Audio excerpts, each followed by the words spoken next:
1er octobre 2049, centenaire de la République populaire de Chine. Les cosmonautes chinois décollent pour leur tout premier vol habité à destination de Mars.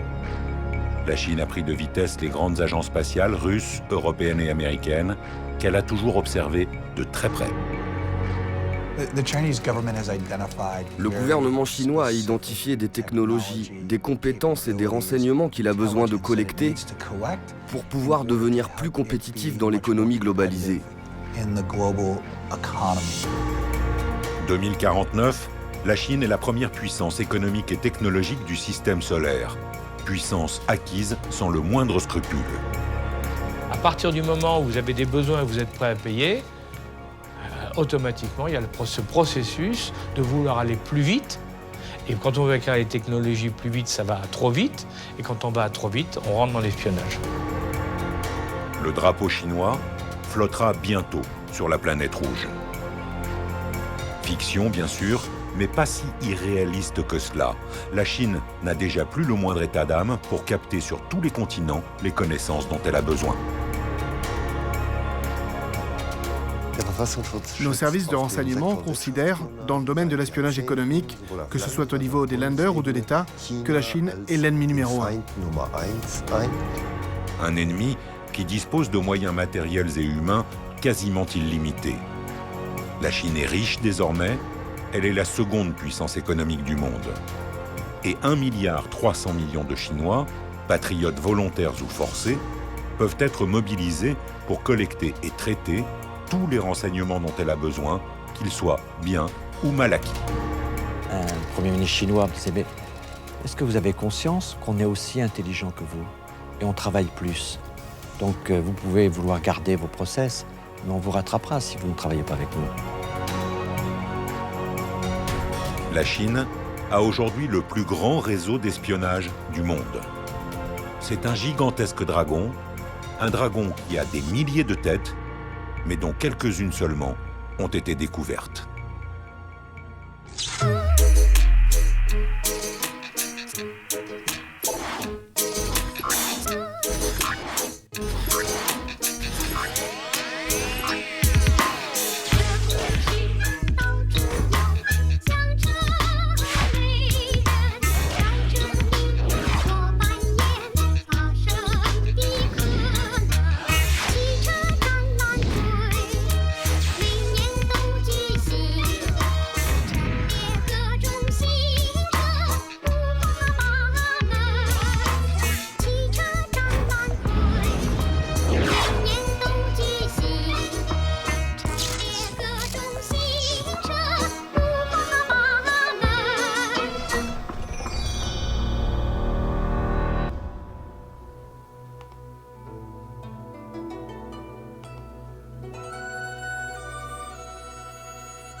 Voilà en quoi consiste ce prix. Donc, c'est un certificat qui est donné par le gouvernement chinois pour des experts étrangers qui ont créé une collaboration en fait, avec la Chine. Et en ce qui concerne, c'était de la recherche en mécanique des solides. Et nous avons été reçus également par le Premier ministre chinois. Je suis là.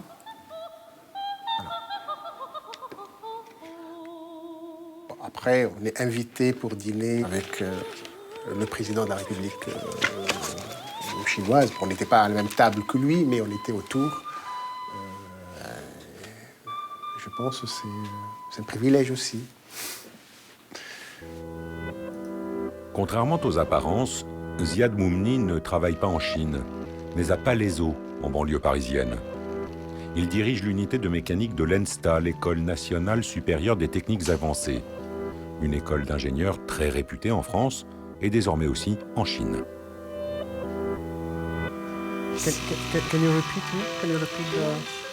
Ici, la présence de doctorants chinois n'étonne plus personne.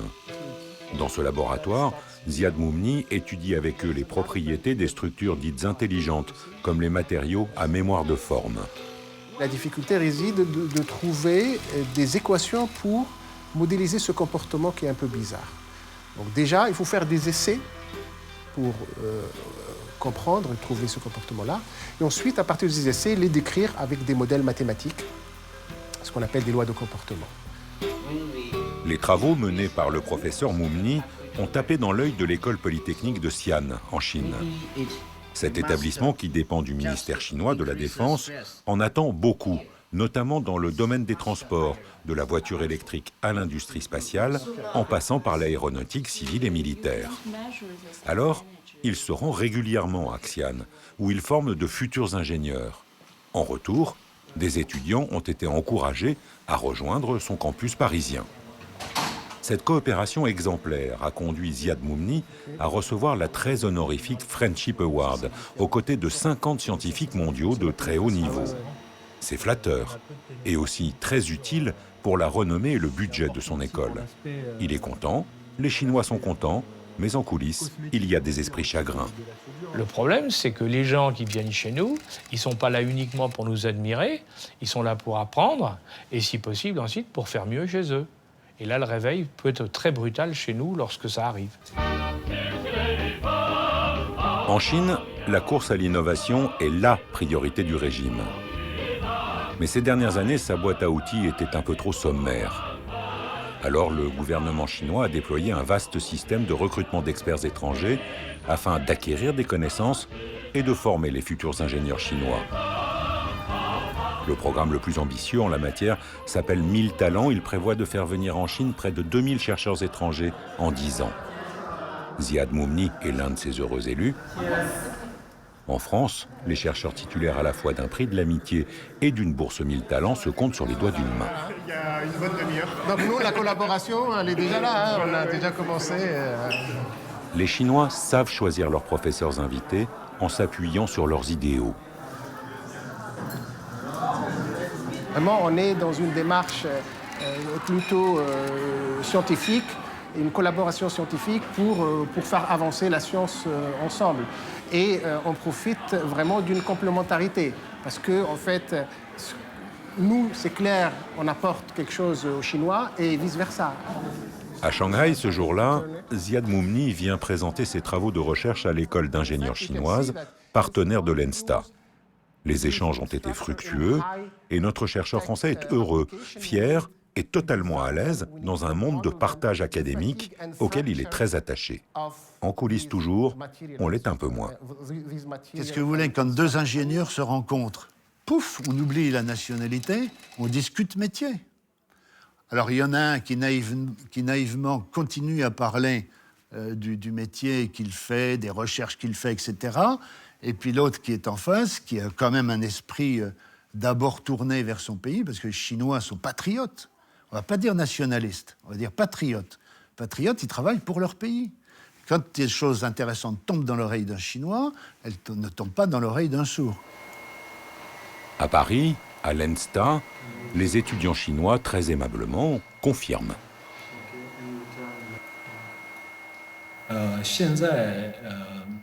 Nous travaillons pour la science et aussi pour notre pays.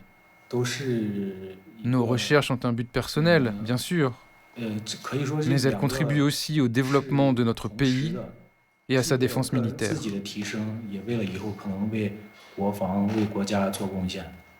Il faut qu'on fasse une défense de l'innovation chez nous, dans tous les domaines. Et pour ça, ça commence par la sécuriser nos laboratoires. Mais il ne s'agit pas pour autant de faire Fort Knox ou la Corée du Nord. Il ne s'agit pas de bloquer avec des frontières, des barrières et des barbelés. Il s'agit de voir ce qu'il faut véritablement protéger. Et puis pour le reste, aucun problème. Ziad Moumni, du point de vue de la défense nationale, n'est pas astreint au secret. Mais d'autres chercheurs n'ont pas le droit de devenir des 1000 talents. Les services occidentaux ont bien compris que c'est dans ce vivier que leurs homologues chinois recrutent leurs collaborateurs les plus précieux. Le dragon doit donc trouver d'autres moyens pour les croquer.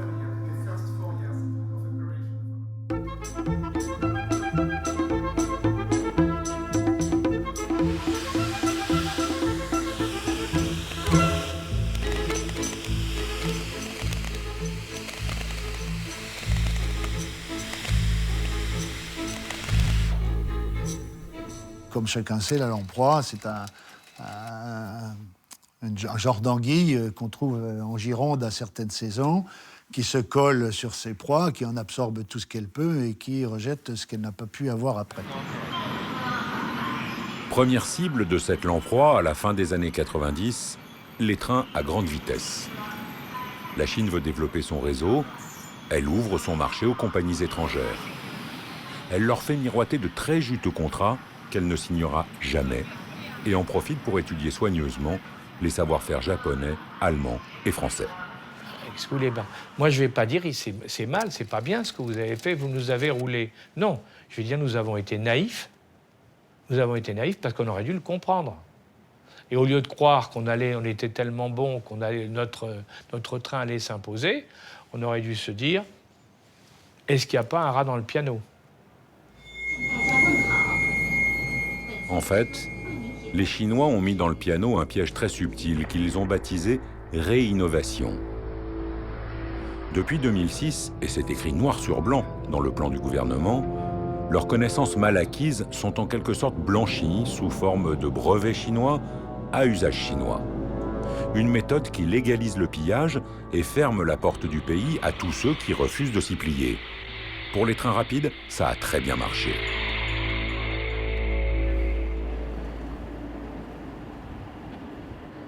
La lamproie a donc digéré ce qui roule, mais elle adore aussi tout ce qui vole. Et elle sait séduire les grands oiseaux, en les poussant à nicher sur son propre territoire. C'est ce qui est arrivé au groupe européen Airbus. En échange de son savoir-faire, la Chine lui a promis bonheur et prospérité sur son marché intérieur et a favorisé sa course contre l'américain Boeing. Elle lui a acheté plusieurs centaines d'appareils, mais à une condition, que les A320 soient assemblés ici, en Chine, à Tianjin. Louis Gallois, directeur d'Airbus à cette époque, avait parfaitement compris ce que cela signifiait. Dans les prochaines années, c'est prévu au plan. Clairement, ils nous disent, marché en main, c'est la technologie que nous voulons. Et vous continuerez à vendre des avions en Chine à la mesure des transferts de technologie que vous réaliserez. Ils ne se contentent plus des savoir-faire. Sur les chaînes d'assemblage de Tianjin, les Chinois ont désormais accès de façon légale aux technologies qu'ils ne maîtrisent pas encore. Ils ne vont pas s'en priver. Mais leur curiosité va bien plus loin. Début 2007, un A320 acheté à Airbus par une compagnie régionale chinoise est porté disparu. L'appareil, attendu à un rendez-vous de maintenance, n'est jamais arrivé. Il a disparu de tous les écrans radars. Il finira par réapparaître intact sur le tarmac d'un aéroport chinois. Certains experts de l'espionnage industriel estiment plus que probable que l'avion a été mis au secret sous un hangar, entièrement disséqué, examiné, puis remonté.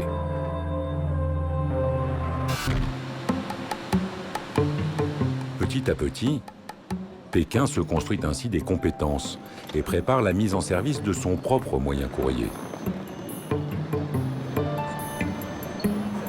En juin 2015, le monde de l'aéronautique est désormais largement au courant. Le C919 chinois est très avancé. Il ressemble beaucoup à son cousin européen, l'Airbus A320.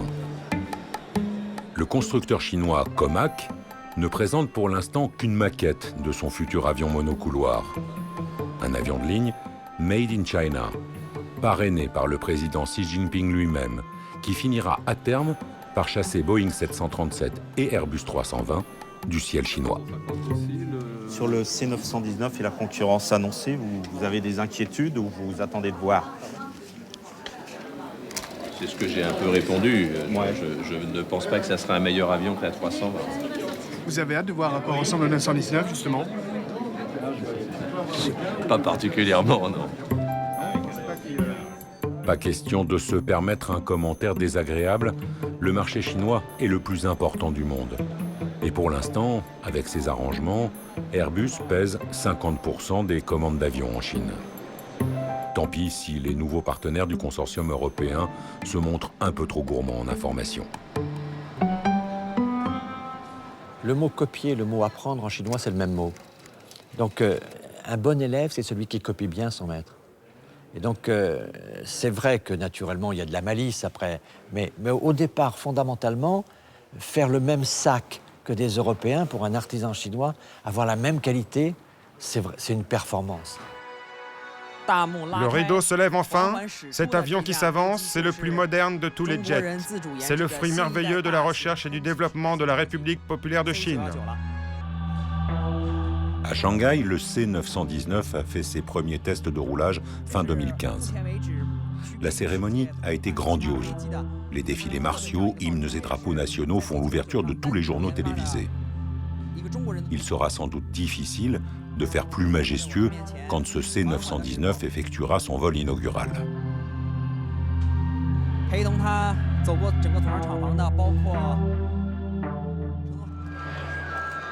Quelques semaines plus tard, en mars 2016, à Tianjin, Airbus annonce l'inauguration d'une nouvelle ligne de montage pour assembler cette fois-ci des avions long courrier, des A330, assemblés à Tianjin, qui voleront fin 2017 selon le même type de contrat que celui qui avait permis l'assemblage des A320. Pendant ce temps, la Comac poursuit elle aussi la mise au point de son avion long courrier, qui devrait beaucoup ressembler à l'A330. Son C929 doit être opérationnel en 2023. Airbus est en train de manger son pain blanc. La lamproie qui a vraiment des airs de dragon n'est jamais rassasiée.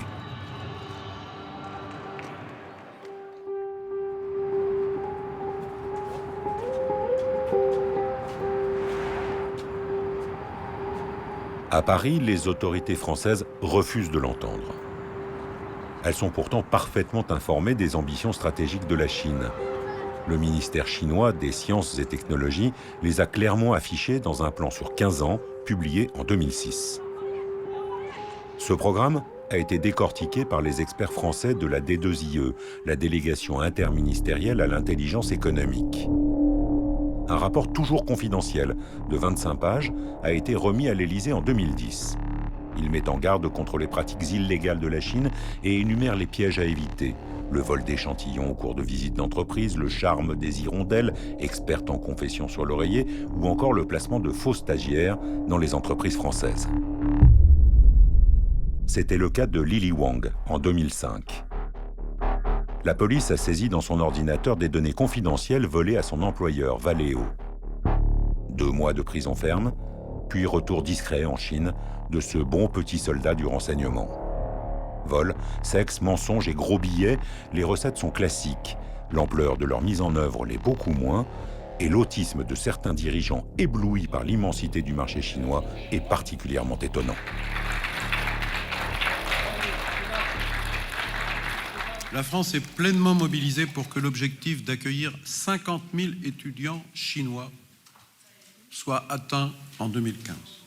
Venez investir en France, venez vous installer en France. Wan Ying Luo Zhong Guo. Tout fiers d'avoir été les premiers à reconnaître la République populaire de Chine, c'était en 1964, les dirigeants français se sont depuis toujours montrés très accueillants. Sans doute trop. Je suis très heureux de vous présenter Jean-François Copé. Indiscutablement, les Français ont naturellement une certaine naïveté. Donc ça, c'est déjà le nombre de fois où j'ai entendu des grands chefs d'entreprise me dire « Mais enfin, monsieur, vous n'y pensez pas. Pas nous. Pas nous. Parce que nous, on est... Ben si vous, monsieur, vous êtes peut-être sorti d'une très grande école, vous avez peut-être une équipe extraordinaire, mais vous pouvez vous faire rouler dans la farine comme tout le monde. Et ça, il faut que les gens le comprennent. Mais vous avez un deuxième volet, c'est l'arrogance. On a tendance à penser qu'on est vraiment supérieur au reste. Donc, on ne croit pas qu'ils puissent nous piller, et de toute manière, s'ils nous pillent, on est tellement bon que ça ne comptera pas. Or, l'histoire montre que c'est pas vrai. De l'autre côté du Rhin, les mésaventures des trains rapides ou d'Airbus ne font rire personne. Ici, moins de naïveté ou d'arrogance. Les rapports de force entre la chancelière Merkel et les autorités chinoises sont assez francs. Mais il n'empêche pas l'Allemagne d'être elle aussi la proie des services secrets chinois.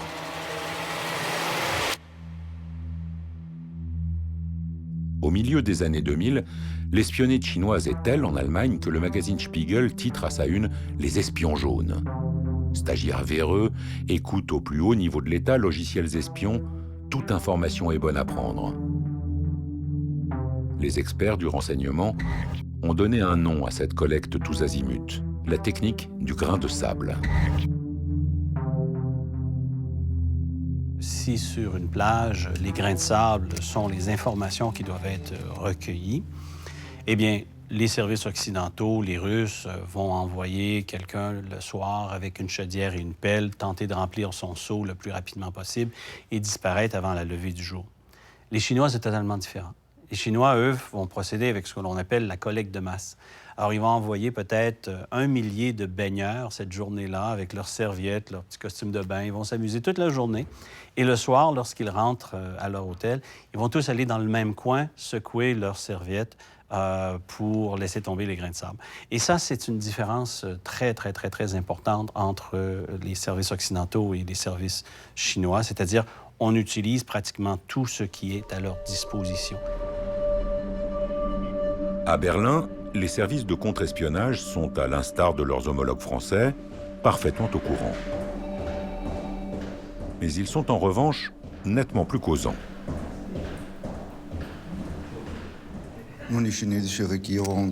Le gouvernement chinois a des plans très ambitieux en ce qui concerne l'économie, mais aussi en matière d'armement. À propos de l'économie, cela signifie que pour atteindre ces objectifs, toutes les énergies doivent être mobilisées en Chine et que, en plus, certaines informations vont être nécessaires. Seulement, ils ne pourraient les obtenir qu'après de longues et difficiles années de recherche. Il est plus simple et moins cher, que ce soit par cyberattaque ou par espionnage humain, de cueillir ailleurs les fruits de ces longs travaux, c'est-à-dire de se les approprier en espionnant.